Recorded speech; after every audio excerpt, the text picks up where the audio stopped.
전통적인 보수 강세 지역인 대구, 경북에서 국민의힘 지지율이 2주 만에 절반 이상 급락한 여론조사 결과가 나오면서 당 안팎의 긴장감이 확산되고 있다. 최근 발표된 전국지표조사 NBS에 따르면 특히 지역에서 국민의힘 정당 지지율은 2주 전 40%에서 19%로 급락했다. 반면 더불어민주당 지지율은 같은 기간 23%에서 32%로 상승하며 국민의힘을 앞섰다. 보수의 안방으로 불려온 특혜에서 야당이 우위를 점한 이례적인 결과다. 정치권에서는 이번 수치를 단순한 일시적 변동으로 보기 어렵다는 분석이 나온다. 조사 결과 특히 지역에서 무당층 비율이 크게 늘어난 점이 눈에 띄는데, 이는 핵심 지지층인 보수 유권자들 사이에서도 피로감과 실망감이 누적되고 있다는 신호로 해석된다. 국민의힘 내부 사정도 영향을 미쳤다는 지적이다.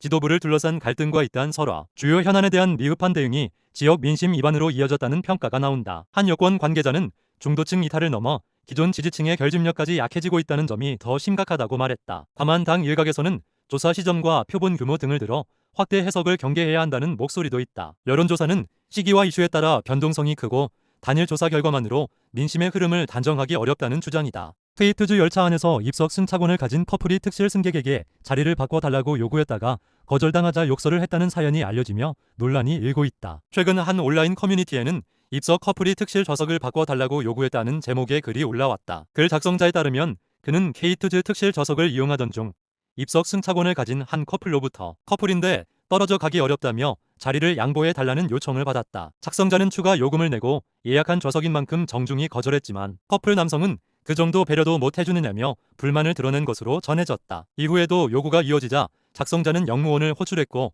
이 과정에서 커플 남성은 자리를 떠나며 싸가지 없다는 말까지 했다고 주장했다. 확인 결과 해당 커플은 두 사람 모두 입석 승차권을 소지한 상태였으며 영무원의 안내에 따라 특실에서 나간 것으로 알려졌다. 특실은 일반 좌석보다 요금이 비싸고 좌석 지정이 엄격한 만큼 입석 승객이 자리를 요구하는 것 자체가 부적절하다는 지적이 나온다. 사연이 공개되자 누리꾼들 사이에서는 정당한 거절인데 왜 욕을 들어야 하느냐, 커플 사정이 다른 승객의 권리를 침해할 수는 없다는 반응이 줄을 이뤘다. 반면 요청 자체는 할 수 있지만 거절을 받아들이는 태도가 문제라는 의견도 나왔다. 쿠팡이 최근 발생한 대규모 개인정보 유출 사고와 관련해 피해 고객을 대상으로 한 보상안을 공식 발표했다. 쿠팡은 유출 통지를 받은 고객 약 3,370만 명에게 1인당 5만원 상당의 구매 이용권을 지급하기로 했으며 전체 보상 규모는 약 1조 6,850억 원에 달한다. 보상은 현금이 아닌 쿠팡 서비스에서 사용할 수 있는 구매 이용권 형태로 제공된다. 이용권은 쿠팡 전 상품 구매 이용권 5,000원, 쿠팡 이츠 이용권 5,000원, 쿠팡 트래블 이용권 2만원, 알럭스 이용권 2만원 등 총 4종으로 구성되어 있으며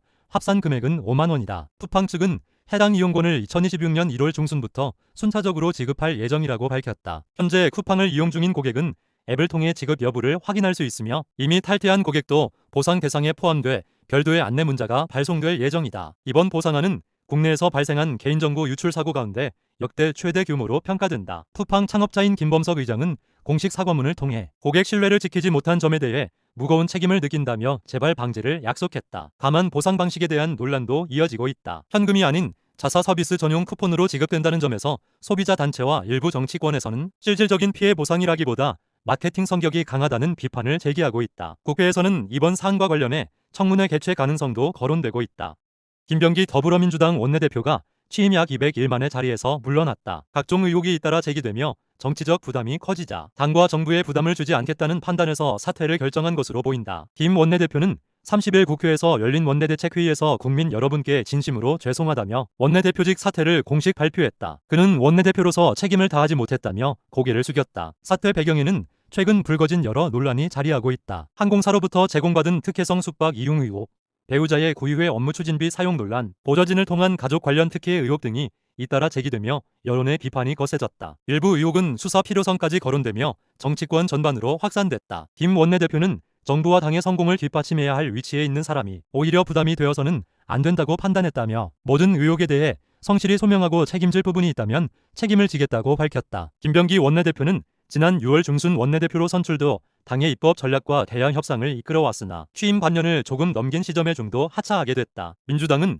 조만간 새 원내대표 선출을 위한 절차에 착수할 예정이다. 정치권에서는 이번 사퇴를 두고 책임있는 결단이라는 평가와 함께 제기된 의혹에 대한 철저한 진상규명이 필요하다는 목소리가 동시에 나오고 있다. 이진숙 전 방송통신위원장이 이재명 대통령 정책을 공개적으로 칭찬했다면 유임됐을 것이라며 현 정부 인사 운영 방식에 대한 소회를 밝혔다. 아울러 2026년 지방선거를 앞두고 대구시장 출마 가능성도 열어두고 있어 정치권이 이목이 쏠리고 있다. 이 전 위원장은 지난 30일 한 라디오 프로그램에 출연해 대통령 정책에 대해 정말 잘한 정책이라고 말했으면 나도 자리를 유지했을 것이라며, 하지만 잘못된 부분은 지적하는 것이 공직자의 역할이라고 생각했다고 말했다. 이는 최근 정부 조직 개편 과정에서 방송통신위원회가 폐지되고 방송미디어통신위원회가 신설되면서 자동 면직된 상황을 염두에 둔 발언으로 해석된다. 그는 이재명 대통령의 인사 스타일에 대해서도 언급했다. 이 전 위원장은 대통령에게 밉보이면 과감하게 정리하고 필요하다고 판단되면 상대 진영 인사라도 활용하는 방식 같다며, 정책에 대한 충성도와 메시지가 인사에 영향을 미치는 구조라고 평가했다. 실제로 현 정부에서 정책 기조에 협조적인 일부 장관들이 유임된 사례를 거론하며